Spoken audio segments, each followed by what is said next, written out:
Check, check. Yep, mic's on.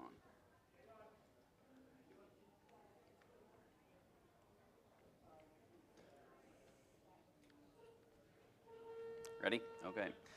All right, good morning, everybody. Welcome, and thanks for attending this morning. Look forward to sharing some of the work that we're doing regarding subsurface drip irrigation and advanced manure separation.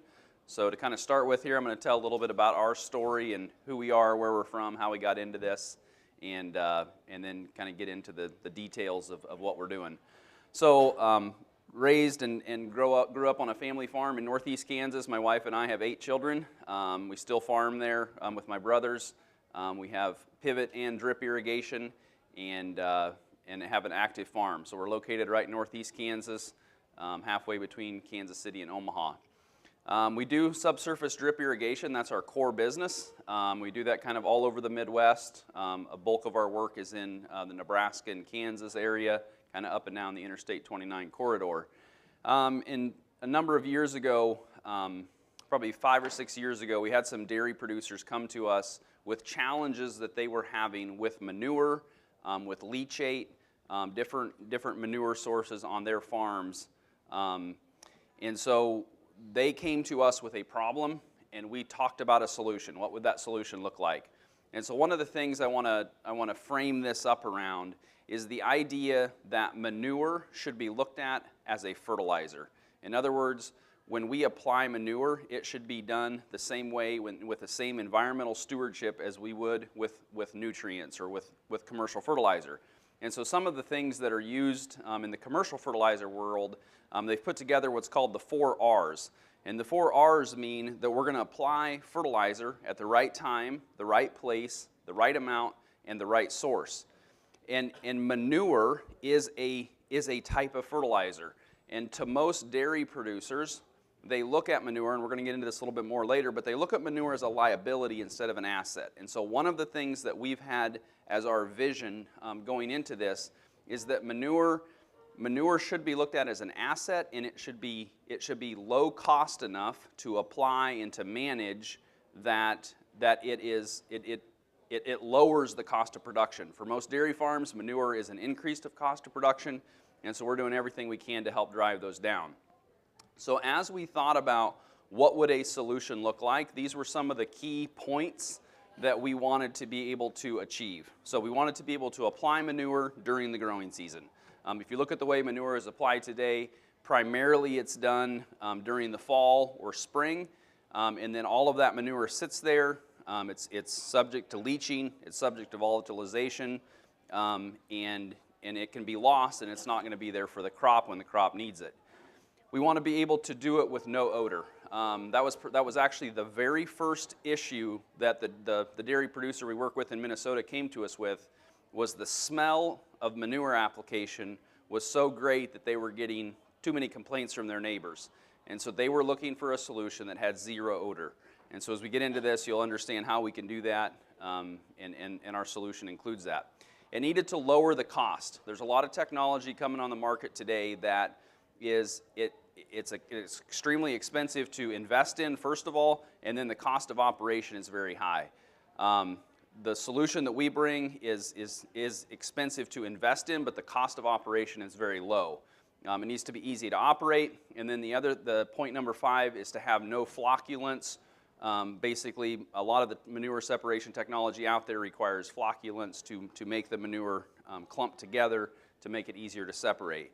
And one of the side benefits that brings is if you don't use a flocculant, that manure is then organic certifiable. And so your manure becomes worth more to organic producers, which we're seeing more and more of those in the Midwest.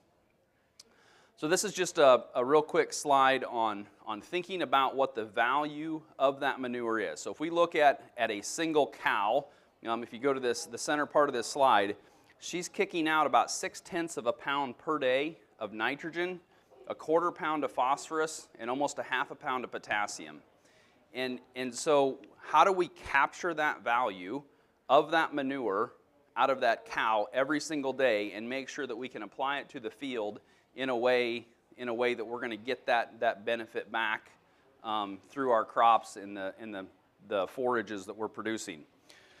So I want to kind of introduce you to what we refer to as subsurface drip irrigation effluent, so SDIE. So subsurface drip irrigation is the technology that we've been working with. Our company has been doing it for 12 years. We've just been doing the effluent part of it for about 6 years. But subsurface drip irrigation is a technology that was developed in Israel. It's been used for probably 40 plus years.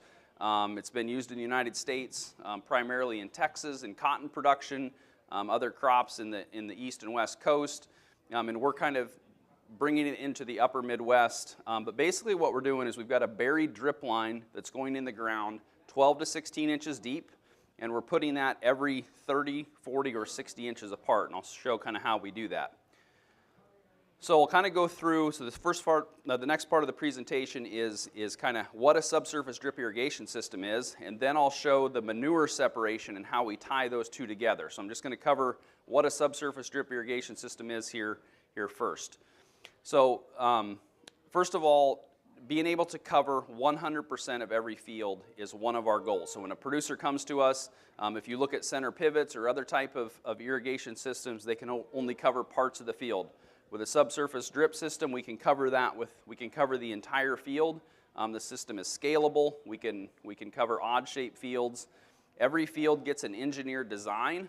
So this is showing what an engineered design looks like for each field. We're looking at hydraulic pressures, elevations, friction loss, and making sure that it's going to irrigate uniformly and properly throughout that whole field. The little drip line has what's called emitters in it. And so this is the technology from Israel developed by Netafim. We have two different kinds of emitters. We have pressure compensating and non-pressure compensating. So the best way to show the difference between the two is when we look at a pressure graph, we can see on this green line, this is a non-pressure compensating, or excuse me, the green line is a pressure compensating, the orange and red here are non-pressure compensating. So as the pressure increases on these, you can see the flow coming out of that emitter increases also. If we look at the pressure compensating, once we hit 6 pounds of pressure, the flow out of that emitter is stable. So if we're thinking about fields that have rolling topography or are undulating, we can use the pressure compensating emitter to go up and down hills. That's always one of the first questions is this only for flat fields? And the answer is no. We can do this on very large hills. We have some projects in western Iowa that we go up and down some 80-foot hills, and we can still make uniform applications of water and manure. The drip irrigation isn't just for small fields, so that was one of the maybe the misconceptions that's still out there today. This is a 700-acre field that we did in Iowa. You can see he had looked at putting center pivots on it, and he was only going to be able to cover about 500 out of the 700 acres. We put drip irrigation on and covered all 700 acres. So we can cover 100% of the field. The system is scalable for different shapes and sizes of fields. We'll go through the installation process of a drip irrigation system. So basically step one is we're plowing in the drip line. These are the plows where we plow it in. Again, we're going about 12 to 16 inches deep. We have different plow configurations for different soil types, depending on the tractor size that we have to work with. And then on the ends of the fields, we're going to hook that drip line. So you can see the little drip lines are hanging out in the trench there. We're going to hook that drip line to a manifold. We're going to have what's called a submain manifold on one end of the field and a flush manifold on the opposite end of the field that allows us to clean the drip line out. So one of the things we have to do in order to get this system to work for 25 or 30 years is we have to have the ability to flush it. And so that's the purpose of these manifolds, is to be able to flush the drip system to make sure that we can keep it clean and keep it operating over a long period of time. On the manure systems, a lot of times we're using high-density polyethylene. So the picture over on the right is a fused connection. If we're just doing water and fertilizer, a lot of times we're just doing PVC pipes. But we've got different materials for different applications to make sure that the system holds together. One of the steps in any drip irrigation system is filtration. So here in this picture on the right is a sand media filter system. Basically what this does is we bring the dirty water in the top, it goes down through a bed of sand, and the clean water comes out the bottom. So this technology we're using, even if we're not using manure, we're still going to use a sand media filter just to make sure that we don't send anything to the field that would potentially plug up those little emitters. The controller measures pressure in and pressure out, and when that differential gets high enough, it self-cleans. So it's a self-cleaning system that backflushes itself and keeps the system operating properly. Out in the field, you're going to have valves. So basically, these valve stations are what turn the different zones on and off. One thing I didn't go over here in the layout is we break the field into different zones. So for example, this is that 700-acre field. You can see, I think there's 32 zones in this field. So we'll operate typically 10 to 15 zones at a time on a project like this. Usually we operate about a third of the field at a time when we're irrigating and applying water and fertilizer. We can control everything remotely. So all these systems have remote access. We can get to them on our phone. We can turn valves on and off. We can configure programs and the amount of fertilizer we're putting on. This is a system down in Kentucky on a food waste digester. And so basically we've got 620 gallon a minute going through that system. The electroconductivity of his water going to the field is a 1.3. So that's one of the things we use when we're applying manure, is we want to make sure we're not burning the crop roots. So when we're applying that manure to a growing crop, we have to think about it a little bit differently than applying manure in the fall, because we can burn the roots of the crop if we get that too hot. So that's something we monitor continuously so we can see what that electroconductivity is doing. So you can see here the electroconductivity started at 5. We spiked all the way up to a 7 or 8 here for a little bit and a couple times, so we can see continuously what those electroconductivities are doing. So a few frequently asked questions on the drip irrigation system side of it. Depth of drip line, 10 to 16 inches is pretty common. Spacing between the drip line, 30, 40, or 60. The fresh water, so we typically need some fresh water to be able to flush the system, to keep it running, and to keep it clean. We can apply straight manure. That is something we did this year. In Minnesota, they were getting a lot of rain, and so we actually ran the system with no fresh water added into the system. Length of, how long does the system last? 25 to 30 years is a common target. We have a system in Nebraska we take care of that's 39 years old this year, and it's still running. We've upgraded the filter system, but the drip line in the field is still the same for the past 39 years. Cost per acre is a big range there of $2,000 to $3,000 an acre, depending on topography. The shape and size of field that we're working with is going to have an impact on the cost of that system.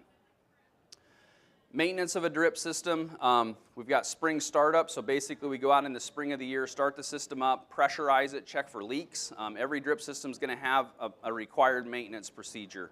If we just put it in the ground and ignore it, it's going to be like anything else on the farm. It's going to degrade over time. And eventually it won't work. So we provide maintenance services. We train farmers on how to properly maintain them. And then depending on where we're located, we need to winterize. And then the acid treatment is to keep the little emitters themselves clean. So the flushing that I mentioned earlier, that cleans the drip line itself, and the acid treatment cleans the emitters to make sure that they don't plug up over time. Things that can go wrong, one of the things we talk a lot about is rodents. We have a pretty extensive rodent management strategy because they like to chew on drip line. So that's something we help farmers address to make sure that doesn't become a problem. Iron and manganese can actually plug the emitters. So we're always taking a water sample, making sure that if there's minerals in the water that would potentially plug those emitters, we're putting some kind of a filtration or water treatment system in to remove that. And then just the ongoing maintenance and support. We spend a lot of time making sure that producers are well trained on how to operate their system. Efficiency differences compared to pivot or flood irrigation, we're going to be anywhere from a 20 to a 50% water savings, depending on the type of irrigation system that the grower has today. But somewhere in that range, we're going to be 20 to 50% more efficient with the water. One of the other things that we spend a lot of time on, I'm not going to dive into this a lot, but is in-season measurement. So one of the questions, and I think this comes up especially with manure, when we start thinking about applying manure to a growing crop, the question comes up: when do I do it, and how much do I put on? Because it's you have to think about it differently than when we go put on 10 or 20,000 gallons an acre in the fall, and then that manure has time to break down. Some of it's not available anymore, some of it's more available, some of that organic turns into inorganic. You've got ammonia changing to nitrate, so you have all kinds of things going on in the soil. And so when we're doing this in season, it's really important that we use some kind of a metrics to help us understand how plant available are those nutrients. So we're very big proponents of in-season tissue sampling.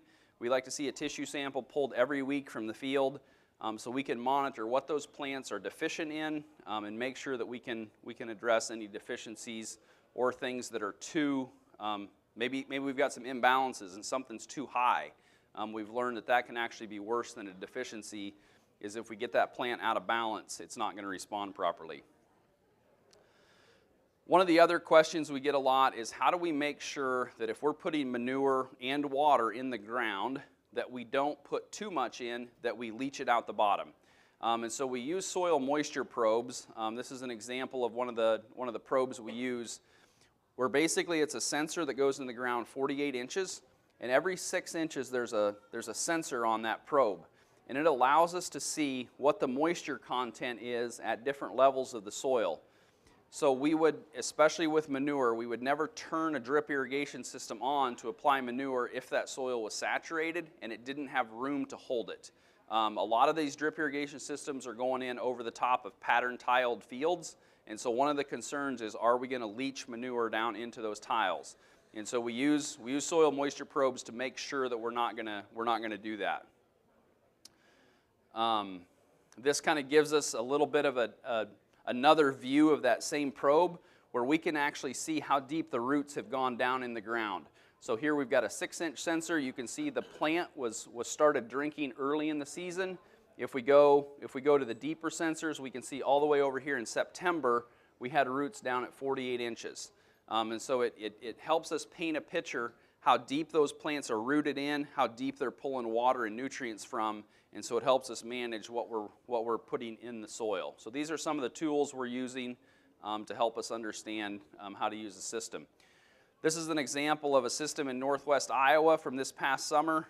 For those of you that are familiar with the weather in the Midwest this year, we had some major rain events. So you can see these big rain events saturated that soil, and so we did not have the drip irrigation system running until that soil had dried back out, and then we started running over here later in the season. So it just gives you a visual of the ability to monitor what's in that soil and make sure that we don't turn it on when that soil is saturated. So now I want to talk a little bit about the advanced separation that we're using to make it possible to use a drip irrigation system to apply manure. We've been on this journey for 5 or 6 years. In the past 3 years, we were introduced to this piece of equipment. It's called a microfilter. And basically what this is inside here, there's a drum that's spinning, and it's got a 25 micron screen on the outside of it. And so it is throwing, with centrifugal force, it's throwing the liquid through the screen, and then the sludge is going to come out of this top port. So basically we've got clean liquid coming out here. We've got the sludge coming out the top. That sludge then we return either to a lagoon or to back in front of the a first stage separation. That's one thing I want to make sure and point out, is that the microfilter is a second stage separation only. There has to be first stage in front of that, so we're going to need some kind of a slope screen, screw press, belt press, something that's going to take out the large particles, and then we would send it to a microfilter, which would take out the small particles. So this is what it looks like when it's running. We've got a couple of them on a trailer on this particular dairy, and they're moving it around to different sites. But what you're seeing here is the clean, quote, quote, clean liquid. Obviously it still has a dark color to it. It still has the nutrients in it for the most part. The one nutrient that we're taking out during the process is phosphorus. And so we'll talk a little bit more about that here in a second. But there is up to 90% of the phosphorus is being taken out through the different stages of separation. So this piece of equipment, we've tried 7 or 8 different iterations of machines to make clean enough liquid out of manure. Just a little bit more about this particular dairy. So this is a scrape dairy. So the manure that comes off of this is usually 10 to 12% in solids. It goes from a day pit into the screw presses. The screw presses then send the liquid to a lagoon, and then we're taking the liquid out of the lagoon and running it through the microfilter. So it's had time to sit in the lagoon, and we're also working on some systems right now where we're going to take it directly from the screw press, and we're going to clean it before it goes into the lagoon. So we won't have any, quote, any technical solids in those lagoons, and we can just take water off the top of the lagoon. One of the things that we've done over time is we put together what's called a demo trailer. So we have a screw press, a vertical screw press, and a couple microfilters on a trailer. We kind of go around and do some demonstrations and testing to make sure this works. This is on a hog farm, actually, a hog confinement barn. We're also working a lot with hog producers on this as well. If growers have lagoons that are fairly clean, we'll use a simpler system just using a river screen. Instead of having to do all the separation, if they have an open lagoon that does not have a real thick crust on it, we can simply put a river screen on that with a 120 mesh screen on it, and that's going to leave the solids in the lagoon, and we're just going to take the liquid out. So this is another option we're using on a number of farms as well. And then we're taking that liquid again and sending it to a drip irrigation system. So just kind of reiterating then, now we think about, okay, we've got this manure that has the solids taken out of it. Now how do we get that, how do we blend that in with the drip irrigation water and apply that to the field? This graph does a really good job of thinking about, this was put together for corn producers to better manage their nitrogen. And basically what we're looking at here is that if we put all of our nitrogen on at one point in time, and let's say we do it at planting, all of this red area is when that nitrogen is subject to loss, okay? Because the plant, this blue line indicates what is the nutrient uptake of that plant. When is it using nitrogen? And so for example, it's only using a very small amount of it at seed, when it's a seedling. When it gets to rapid growth and uptake, so if for corn, for example, this would be at about VT, and then this would be the R stages over here. It doesn't use a lot of nitrogen once we get into the reproductive stage. But when it's in that rapid growth stage, this is when most of that nitrogen is being used. About 70% of it happens right here. And so if we go put all of our manure or all of our commercial fertilizer on at planting, or even worse yet, if we put it on in the fall, it's all subject to loss. Right? If we get a big rain event, if we get volatilization, different things that happen during this season, that nitrogen is potentially lost.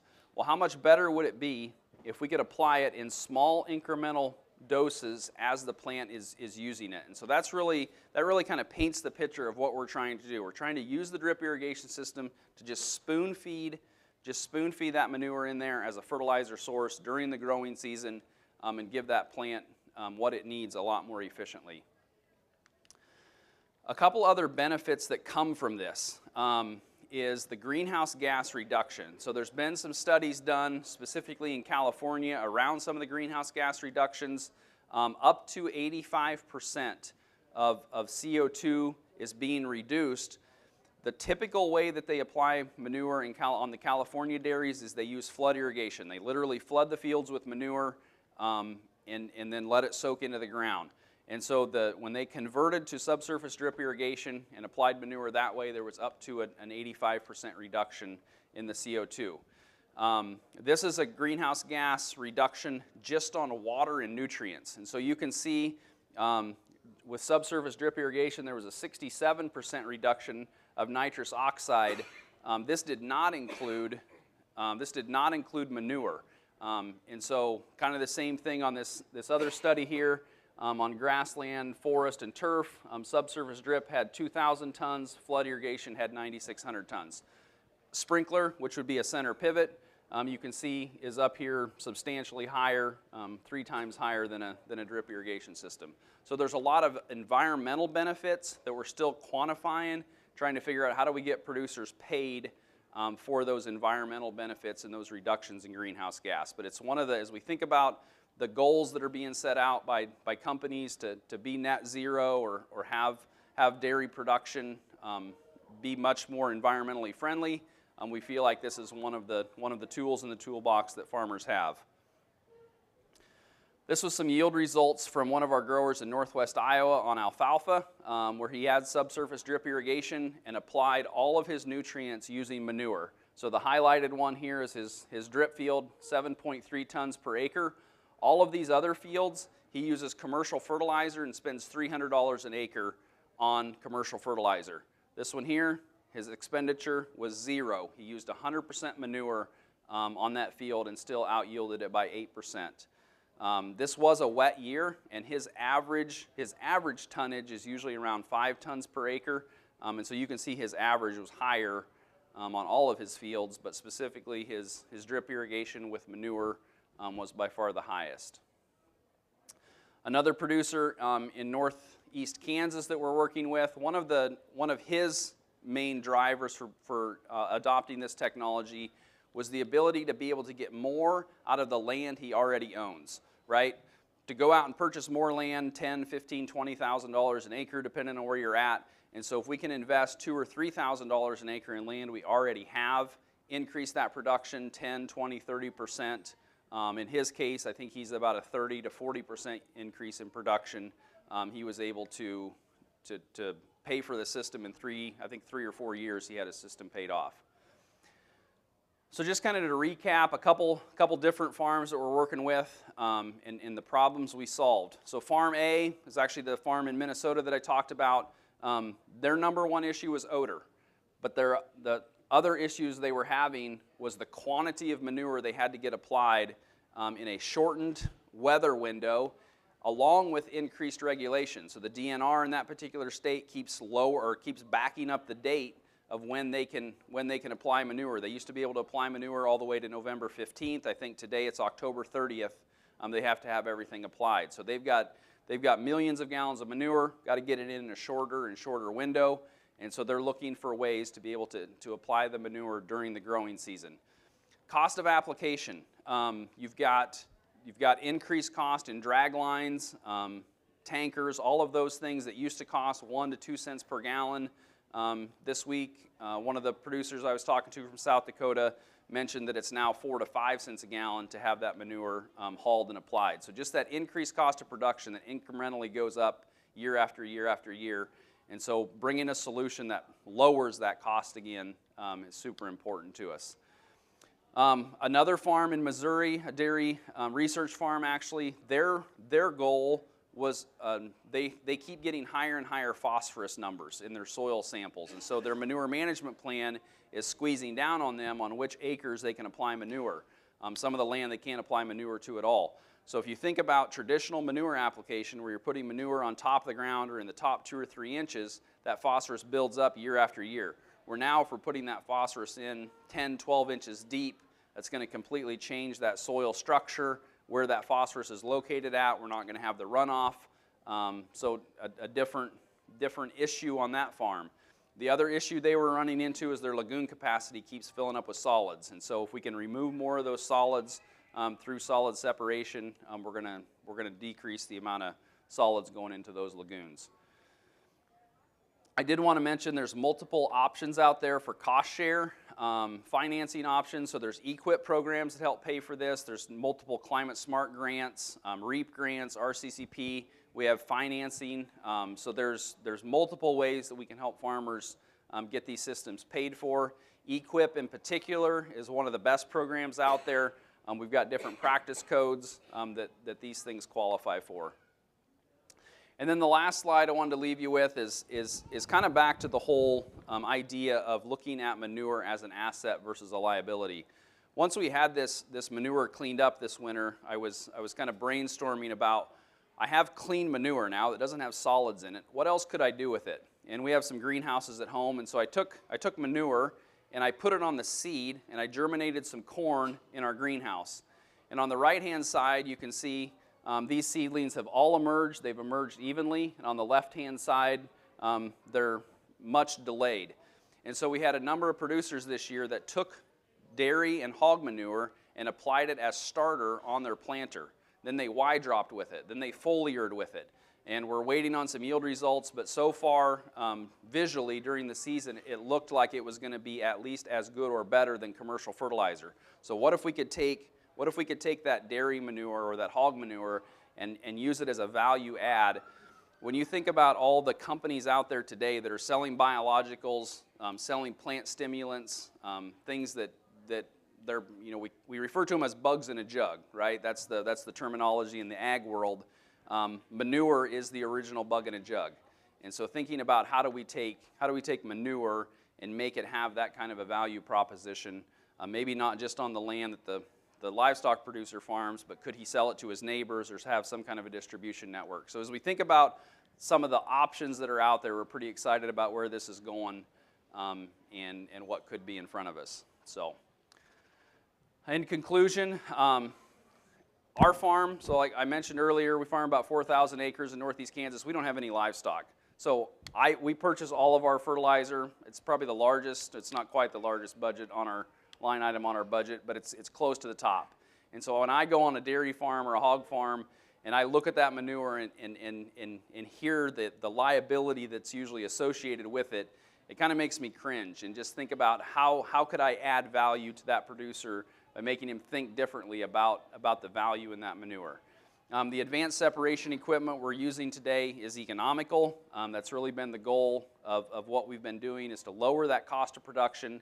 And so when we marry the technology of advanced separation with subsurface drip irrigation, it's really made a new paradigm shift for the producers we're working with. So with that, we'll take questions, and I thank everyone for attending this morning. So, yes? You have experience to use the effluent coming out from the biogas? Do we have experience coming off from a biogas plant? Yes, we do. So typically, effluent coming out of a digester is easier to separate. It has less solids in it. So yes, we are doing a number of systems where it is after a digester. And it is Quality of the fertilizer? the quality of the fertilizer. The phosphorus is usually a little bit lower, but most of the nitrogen, it's pretty similar. Yeah, very similar. The phosphorus might be a little bit lower. Some of the nitrogen might be gone, but in general, it's just as good. Yes. Any other questions?